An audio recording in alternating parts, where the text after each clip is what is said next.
Good afternoon. Welcome to the Midday Mull for Monday, the 27th of May. Reading the second letter of John, he warns people about the teaching they receive. And in verse 7, he says, "Many deceivers who do not acknowledge Jesus Christ as coming in the flesh have gone out into the world." And he warns the people against people like that. And in John's day, it was people who were prepared to accept that Jesus came as a spirit, as a God, as an angel, or some spiritual being, but he wasn't physically human. Today, the world is in a different place, and lots of people will accept Jesus was a real man that lived in the first century, but any of the stories about his divinity, they will discount. And we need to hold on to the orthodox teaching of the church, that Jesus is fully God and fully human at the same time. How that is, we cannot understand. Our minds are too small. And then John raises the ante, and he says, anyone who runs ahead and does not continue in the teaching of Christ does not have God. And so he's saying if people lose the teaching that we have in the Gospels, the teaching of Christ, you're not part of the faith. But whoever continues in the teaching has both the Father and the Son. So if we hold on to the truth of the Gospel, that's where our faith is rooted.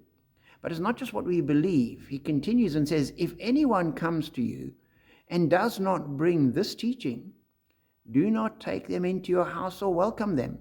Anyone who welcomes them shares in their wicked work. And so John is absolutely clear. If somebody is heretical, if somebody doesn't hold to the facts and the truth of the gospel, if somebody comes with something different, don't welcome them. Have nothing to do with them. Don't even give them food to eat. Say, no, you're heretical. We'll have nothing to do with you. Which in today's world is quite a challenging position to hold. And we sit living in a spiritual world, but also living in a physical, communal, social world. And we have to have this dynamic balance. And particularly as we head to an election where there's all sorts of voices claiming all sorts of truths, wanting people to believe all sorts of things, how do we deal with that?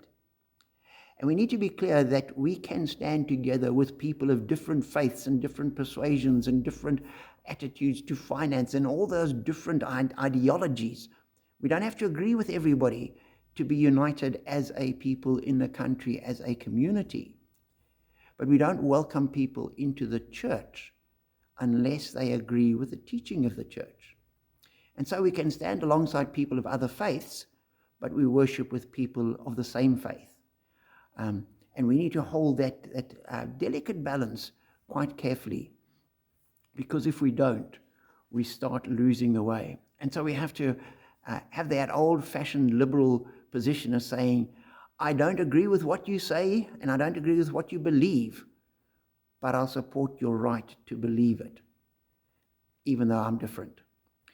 But in the church, we hold on to the same truth.